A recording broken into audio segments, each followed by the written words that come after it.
Оюутлахын зэсээ ингээд ийм болгочих юмсан та тий.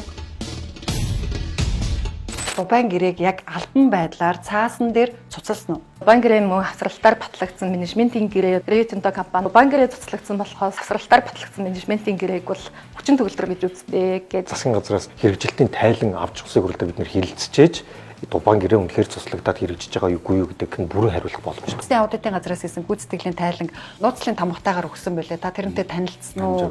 Буруу өгөхөөсөө илүүтэйгээр ямар ч компани шиг төлөвлөлт байдаг.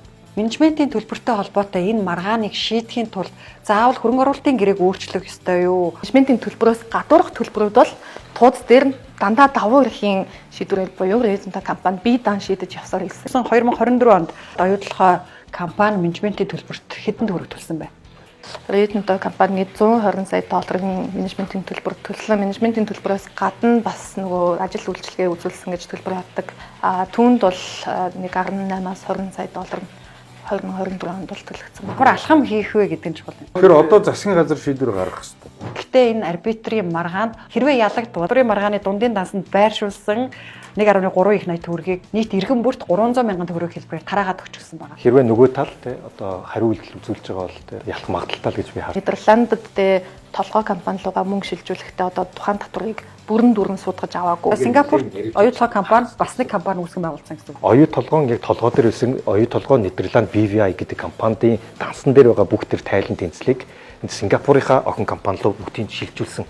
Хөрөнгө оруулалтын гэрээг авилгалын хэлбэрээр байгуулагдсан бол цуслагдах үндслэлтэй. Сүү Батул сайдын асуудлыг ярьж байна те. Ямар ч хэрэггүй гэрээ байгаад тахад энэ доторх зүйл залтыг ярьж байгаа.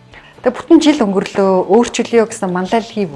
Нийт өр зээлийн хэдэн хувь нь харилцан хамаарал бүхий компаниас авсан бэ гэх. Тэгэхээр борлуулалтаа тав нугуулсан хэмжээний үр зээлтэй байна гэдэг бол ямар ч санхүүгийн боломжгүй асуудал.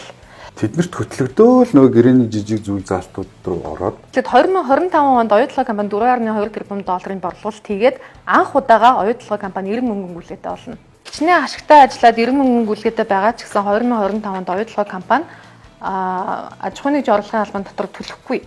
Ашигтай гарсан ч ашигын татвар төлөхгүй юм. Мараа энэ онд төлөхгүйгээр барахгүй дараагийн 10 жилд энэ компани орлогын албан татвар төлөх. Тэгэхээр цаашаа хичнээн борлуулалтын орлого өсөө явсан ч гэсэн өссөн чигээрээ Монголд орж ирж байгаа гэдэг буруу ойлгож бас болохгүй.